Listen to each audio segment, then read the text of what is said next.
화제가 되고 있는 이슈 인물과 논란에 대해서 전문가와 자세히 짚어보겠습니다. 백성문 변호사 나오셨습니다. 네, 어서 오세요. 네, 안녕하세요. 반갑습니다.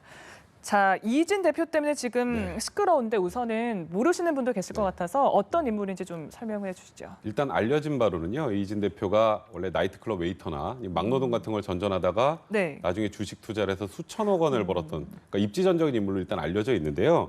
이분 같은 경우 2013년도에 이제 주식 관련 케이블 TV에서 좀 유명세를 탔습니다. 그래서 주식 전문가로 나오면서 사람들에게 알려지기 시작했고요. 최근까지도 방송 활동을 했었던 걸로 지금 다 알고 계실 텐데 2014년에 이제 그 인베스트먼트라고 해서 그 좀 유사 좀 투자 자문 회사 같은 것을 설립을 하고 지금 총 8개 회사를 운영하고 있는 그런 사람입니다. 네. 말씀처럼 입지전적인 인물에서 긴급 체포가 됐습니다. 어떤 혐의들을 받고 있는지 좀 구체적으로 풀어주시죠. 일단 총 3가지 정도를 알려드려야 될 것 같은데요. 원래 이렇게 투자 자문만 해주는 것까지는 상관없습니다.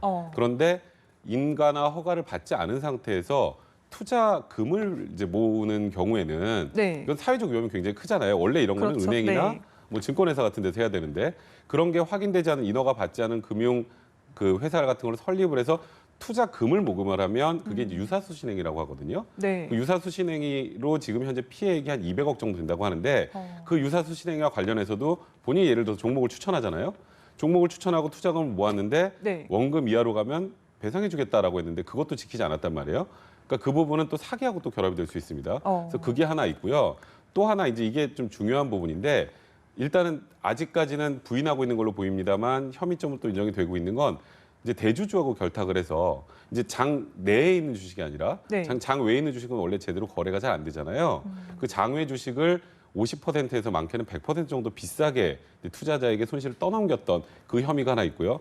또 마지막으로는 본인도 굉장히 여러 군데의 장외 주식을 가지고 있었는데 이제 큰 악재 같은 게 있으면은 그 회사의 가치가 추락하잖아요. 근데 그 부분은 당연히 투자자에게 설명을 하고 팔아야 되는데 설명을 전혀 하지 않은 상태에서 그것도 원가보다 훨씬 비싸게 투자자에게 떠넘긴 혐의 이 3가지 정도를 받고 있습니다. 그 말씀하신 유사 투자 자문이라는 게 사실 굉장히 어려운데 그러니까 자문을 해주는 것 자체는 불법이 아닌 거잖아요. 그러니까 유료 회원을 받아서 자문을 해주는 것까지는 불법이 아닙니다. 근데 그 자문을 해주는 과정에서도 뭔가 뭐 펀드 매니저들과 결탁을 해서 허위의 정보를 올린다거나 알고 있으면서 그런 경우에는 또 자본시장법 위반으로 처벌될 수 있는데요. 거기까지는 괜찮은데 문제는 투자금을 모집을 하는 순간부터는 일단 유사수신행위에 해당하기 때문에 그 부분은 불법이 됩니다. 그러니까 투자자들 입장에서는 어쨌든 이 사람을 믿고 그 정보를 뭐 획득하게 되는 거잖아요. 근데 그 사람들 이제 투자자들의 얘기를 들어봤을 때는 이 사람이 방송 출연도 많이 했기 때문에 믿을 수밖에 없었다 이렇게 얘기를 하더라고요. 사실 신뢰감을 굉장히 많이 주는 게 방송입니다. 생각보다. 저도 방송을 하다 보니까 바깥에서 저한테 굉장히 궁금한 걸 많이 물어보신 분들이 있는데 자, 이희진 대표 같은 경우는 방송 출연을 많이 했고요. 거기다가 지금 집도 공개했고 굉장히 비싼 차들, 뭐 부가티 베이런 같은 경우는 30억 원을 호가하는 차량이 있다는 것까지 외부적으로 공개가 돼 있단 말이에요. 그러면 이 사람은 주식 투자의 귀재라고 사람들이 알 수밖에 없습니다. 그리고 그런 부분들 자기 통장 잔액이 100억 이상 돼 있는 걸 보여주면서 이 주식을 사면 최소 2배, 많으면 10배까지 간다라고 하면 피해자들 입장에서는 이 사람이 방송에서 갖고 있는 인지도와 신뢰도를 결합하고 이런 자산까지 자기 눈으로 직접 확인한다면 속을 수밖에 없는 그런 상황이었다고 봐야 될 것 같습니다. 그러니까 말씀을 들어보니까 자기 홍보 능력이 굉장히 탁월했던 것 같은데 그러니까 스스로가 뭐 성공한 흑수저 출신이다라고 얘기를 하면서 누구나 자기처럼 될 수 있다 이런 거를 또 교묘하게 이용하지 않았습니까? 그러니까 사실 그 부분도 또 논란이 되는 게 뭐냐면요. 또 모 방송에서는 본인이 명문대 출신이라는 얘기도 했더라고요. 그래서 지금 일단 대외적으로 알려져 있는 건 흑수저의 막노동판 전전하면서 나이트클럽 웨이터였다가 이렇게 주식 대박을 통해서 신화를 이룬 인물로 알려지기도 했는데 또 어떤 방송에서 본인 입으로 직접 내가 어렵게 공부를 해서 명문대를 진학했다라는 얘기까지 했기 때문에 사실 지금 현 시점에서 이런 정도까지 사건의 파장이 커지다 보니까 어디까지가 진짜인지 이 사람이 했던 말들이 이제 그런 부분까지 논란이 되고 있는 그런 상황입니다. 이렇게 속은 피해자들이 사실 개인 투자자들이 많은 것 같은데 현재까지 지금 피해액과 또 피해자 규모 어느 정도로 파악되고 있습니까? 일단 유사수신행위를 통해서 형성된 불법 재산만 한 200억 정도 된다고 하거든요. 근데 지금 현재 고소인단에 포함된 사람이 40명에서 50명이 채 안 되는 걸로 알고 있습니다. 근데 지금 그 당시에 유료 회원만 제가 알기로 수천 명이 넘었어요. 그렇다면 지금 이 피해액이 전부 또 고소인단에 포함이 된다거나 추산이 되다 보면 수천억 원을 넘지 않을까라고 지금 보고 있는데 지금 피해자들의 입은 피해가 뭐 재산적인 피해지만 정치적 피해가 굉장히 극심한 그런 상황이라고 합니다. 맞습니다. 왜 근데 참 안타까운 게 이렇게까지 될 때까지 몰랐을까? 사실 뭐 원금을 보장하겠다, 2배를 불려주겠다 이렇게 얘기를 하면서 속였다고 하는데 사실 한 번쯤 의심할 법하잖아요. 근데 그런 의심을 지웠던 게 어찌 보면 저는 언론이라고 생각을 해요. 그러니까 방송에 굉장히 많이 모습을 보이고 신뢰감 있는 모습을 보이고 그러면서 이 사람만 따라하면 나도 충분히 주식 대박을 꿈꿀 수 있다라고 생각하는데 중간에 예를 들어서 약간의 가격 하락이 있었다면 앞으로 진행하는 과정이겠지라고 믿게 된단 말이에요.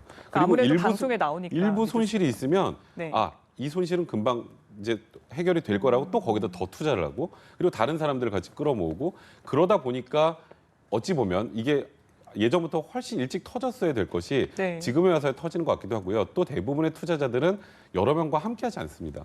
혼자 하잖아요.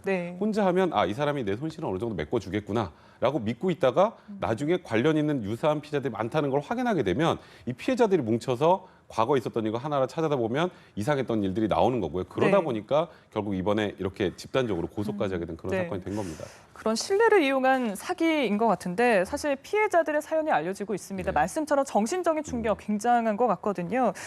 글쎄요, 이분들이 보상받을 길은 있을까요? 그러니까 일단 지금 제가 그 사연들을 좀 보니까 30대 초반에 한 분은 결혼 자금까지 전부 다 결혼 이후에 모았던 모든 재산을 다 여기에 집어넣었다가 이혼까지 당한 분도 있고요. 노후 자금 전부 날리신 분들도 있고 굉장히 지금 피해자들이 속출하고 있는데 말씀하셨던 것처럼 이제 피해 배상의 문제가 있잖아요. 이제 피해 배상이 인정이 되려면 지금 현재 긴급 체포돼 있지만 아직 혐의가 100% 인정이 됐다는 아닙니다. 그렇기 때문에 유사수신 행위를 제외하고 정말 이 사람이 이 피해자들을 속여서 투자를 받았다라거나 이런 내용들이 확인돼서 처벌이 된다면 그 경우는 불법 행위가 되기 때문에 민사상 배상을 받을 수 있습니다. 그렇다면 일단 이희진이라는 사람의 재산이 어느 정도 존재하는지 확인을 하고 피해 회복을 위해선 사전 조치, 뭐 예를 들어서 가압류 같은 것들을 좀 선행해 놓으실 필요가 분명히 있다는 생각이 드네요.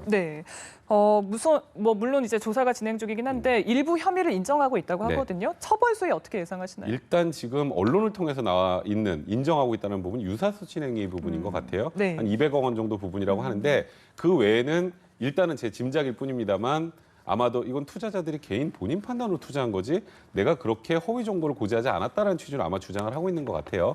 근데 그런 부분은 확인이 돼야 될 것 같고요. 그런 부분이 다 확인이 된다면 그건 살인죄 버금간 처벌받습니다.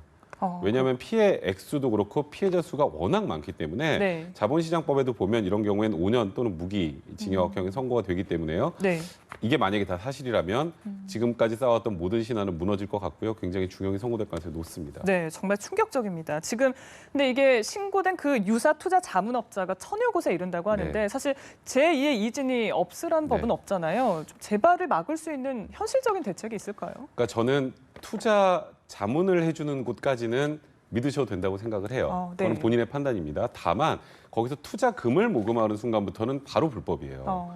그게 불법인 걸 모르신 분들이 많습니다. 그리고 대부분은 원금을 보장해주겠다. 이익의 20%를 보장해주겠다. 대부분 이런 얘기들이 껴있습니다. 패키지로. 근데 사실 원금을 보장해주는 것 자체도 불법이고 원금 보장을 해줄 수 있는 게 없어요. 그러니까 이게 만약에 인가나 허가가 제대로 난 금융기관 같은 경우에 나중에 피해가 발생하는 경우에 배상을 정확하게 받을 수 있는 길도 있지만 이런 경우는 원금 보장해준다는 거 효력도 없습니다. 그러니까 실질적으로 이거는 사실 투자자분들께서 이쪽에 투자를 하면 이쪽 예를 들어서 금융회사보다는 좀 높은 이익을 돌려준다고 하니까 이쪽에 투자하신 분들 많은데 그게 더 큰 이익을 추구하려다가 나중에 정말 큰 손해를 볼 수 있거든요. 일단 그 자체가 불법이라는 걸 투자자분들이 좀 아셔야 될 것 같고요. 그리고 금융당국에서도 이렇게 인허가 받지 않은 무분별하게 생겨있는 이렇게 투자 자문회사를 가장한 이렇게 유사수신행위나 업체 관련해서는 단속도 좀 강화해야 될 필요가 있을 것 같다는 생각이 듭니다. 네, 알겠습니다. 그러니까 자문을 해주는 것까지는 괜찮지만 투자금을 모으는 순간부터는 불법이라는 거 꼭 명심을 하셔야 될 것 같습니다. 네, 오늘 백성문 변호사와 얘기 나눴습니다. 고맙습니다.